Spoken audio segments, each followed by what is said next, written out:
Well, I'm not looking to renew it. I don't, I made the deal.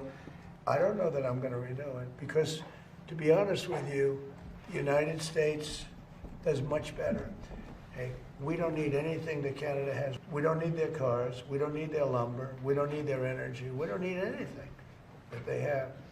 So the primary thing that I got, it was a much better deal than NAFTA. Much, much better. It was sort of a good deal. So it was very important that we be able to do that. So we're talking to them. We'll see if we do something. So in the space of about 3 minutes, the president said, I'm not looking to renew it. I don't know that I'm going to renew it. We'll see if we do something. What does that mean? Means it's Donald Trump speaking. Well, I'm not looking to renew it. I don't, I made the deal. And the primary reason I made the deal is that NAFTA was the worst trade deal I've ever seen. Yeah. And I made it better, but I had the right to terminate. And, with NAFTA, we didn't have the right to terminate. I had to get these senators to approve that deal. That was a tough thing, Congressman, too. NAFTA had no termination. So, I've never said this before, but I'll tell you what my thinking was. NAFTA was a disaster for our country. The worst trade deal ever made, by far. USMCA did one thing that I loved. After 6 years, it comes up for renewal. I don't know that I'm going to renew it because, to be honest with you, the United States does much better. Hey, we don't need anything that Canada has. We don't need anything that Mexico has, but they need everything that we have. And they have to treat us better. With Mexico and Canada, we have trade deficits. We should have surpluses with them. We don't need their cars. We don't need their lumber. We don't need their energy. We don't need anything that they have. So the primary thing that I got, it was a much better deal than NAFTA. Much, much better. It was sort of a good deal, but it was a great deal for one reason. It gave the right to terminate, and who would have thought that I was, they just didn't want to have it during the 4-year period when I was president. So now they made it so that I wouldn't be president, and because they rigged the election, who would have thought that it comes due in my term? This was, thank you very much. So it was very important that we be able to do that. So we're talking to them. We'll see if we do something. Something shifted this week. Not quietly, loudly, publicly, and in a way that revealed far more about Washington's anxiety than Ottawa's vulnerability. Donald Trump stood before cameras and declared that America doesn't need anything Canada produces. Not the oil, not the lumber, not the cars, nothing. That claim is worth examining carefully. For decades, the economic relationship between Canada and the United States operated on a simple foundation: deep integration, mutual dependency, and a shared understanding that what was good for one economy tended to benefit the other. NAFTA reflected that logic. So did its replacement, the USMCA, or as it's known here, CUSMA, a deal Trump spent years holding up as a signature achievement. A better deal, a smarter deal, the deal he built. This week, he suggested he might not renew it at all. Here's where things get interesting. Within a span of 3 minutes, Trump said 3 contradictory things. That he wasn't looking to renew the agreement, that he didn't know if he'd renew it, and that he'd wait and see what happened. Those aren't 3 positions. That's one person talking without a consistent argument.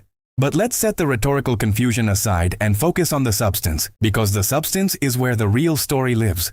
Trump's core claim was this: America runs a trade deficit with Canada, and that's unfair. Canada benefits, America loses. At first glance, it sounds like a reasonable grievance. It isn't. The largest single driver of that trade deficit is Canadian oil. Canada exports enormous volumes of crude petroleum to the United States, where it's refined, processed, and turned into fuel that powers American vehicles, heats American homes, and supports American industries. Canada sells that oil at prices that consistently undercut what American buyers would pay on the global market. So when Trump points to that deficit as evidence of an imbalanced deal, what he's actually describing is a subsidy, one that benefits American consumers and American energy infrastructure directly. That's not a bad deal for America. That's an extraordinary one. Quietly behind the scenes, something else is happening here. Canada's current government has taken a clear and consistent posture. No deal is preferable to a bad one. Prime Minister Mark Carney has not rushed to sign anything, has not telegraphed desperation, has not given Washington the leverage it's been looking for. And that creates a specific problem for pressure tactics. Pressure only works when the target fears the alternative. When a country decides it can absorb the uncertainty, the pressure loses its edge.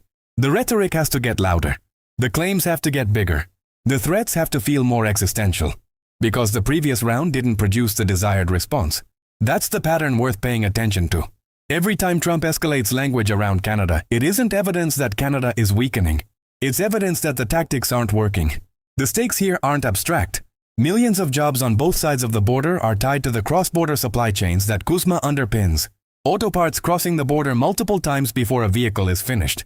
Grain, fertilizer, lumber flowing south. Energy flowing continuously through pipelines that predate both NAFTA and CUSMA.